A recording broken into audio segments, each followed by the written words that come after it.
ನಮಸ್ಕಾರ. ಸಿಸ್ಟರ್ಸ್ ಕಿಚನ್ಗೆ ಸ್ವಾಗತ. ಹೆಸರು ಬೇಳೆಯಿಂದ ಪೂರಿ ಮಾಡ್ತಾ ಇದ್ದೀನಿ. ಯಾವ ಥರ ಮಾಡೋದಂತ ನೋಡ್ಕೊಳ್ಳೋಣ ಬನ್ನಿ.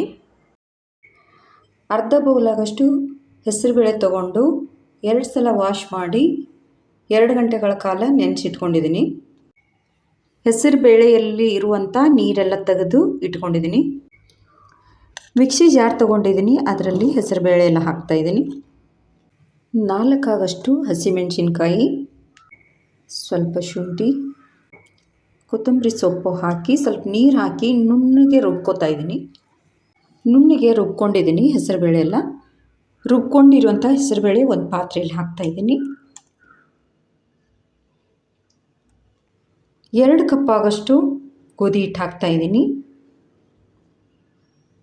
ರುಚಿಗೆ ತಕ್ಕಷ್ಟು ಉಪ್ಪು, 1/4 ಟೀ ಸ್ಪೂನ್ ಆಗಷ್ಟು ರೆಡ್ ಚಿಲ್ಲಿ ಪೌಡ್ರ್ ಹಾಕ್ತಾಯಿದ್ದೀನಿ. ಖಾರ ಎಷ್ಟು ಬೇಕು ಅಷ್ಟು ನೋಡಿ ಹಾಕ್ಕೊಳ್ಳಿ. 1/4 ಟೀ ಸ್ಪೂನ್ ಆಗಷ್ಟು ಅರಿಶಿನ, ಅರ್ಧ ಸ್ಪೂನ್ ಆಗಷ್ಟು ಜೀರಿಗೆ. ಇದನ್ನು ಬೇಳೆಲೆಲ್ಲ ಚೆನ್ನಾಗಿ ಕಲಿಸ್ಕೊತಾ ಇದ್ದೀನಿ. ಗಟ್ಟಿಯಾಗಿ ಕಲಿಸ್ಕೊಂಡಿದ್ದೀನಿ ಹಿಟ್ಟನ್ನು. ನೀರು ತುಂಬ ಜಾಸ್ತಿ ಹಾಕೋಕ್ಕೆ ಹೋಗಬೇಡಿ. ನಾವೊಂದು 2 ಸ್ಪೂನ್ ಆಗಷ್ಟು ನೀರನ್ನು ಹಾಕಿದ್ದೀನಿ. ಇದನ್ನೊಂದು 10 ನಿಮಿಷ ರೆಸ್ಟ್ ಮಾಡೋಕ್ಕೆ ಬಿಡ್ತಾ ಇದ್ದೀನಿ.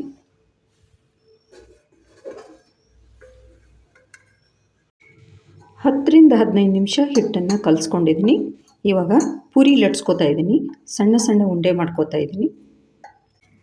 ಒಣ ಹಿಟ್ಟಲ್ಲಿ ಅದ್ಕೊಂಡಿದ್ದೀನಿ. ಇವಾಗ ಪೂರಿ ಲಟ್ಸ್ಕೊತಾ ಇದ್ದೀನಿ.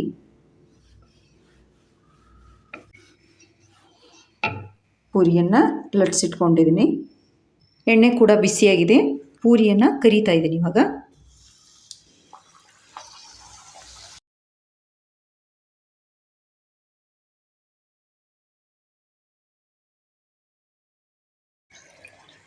ಎರಡು ಸೈಡು ಕರೆದಿದೆ, ತೆಗಿತಾ ಇದ್ದೀನಿ.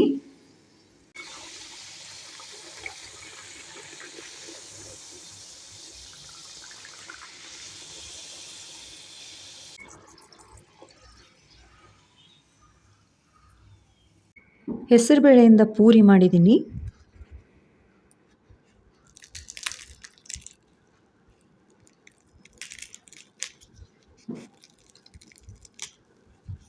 ಆಲೂಗಡ್ಡೆ ಪಲ್ಯ ಸಹ ಮಾಡಿದ್ದೀನಿ. ತುಂಬ ಚೆನ್ನಾಗಿ ಬಂದಿದೆ. ನೀವೊಂದು ಸಲ ಟ್ರೈ ಮಾಡಿ.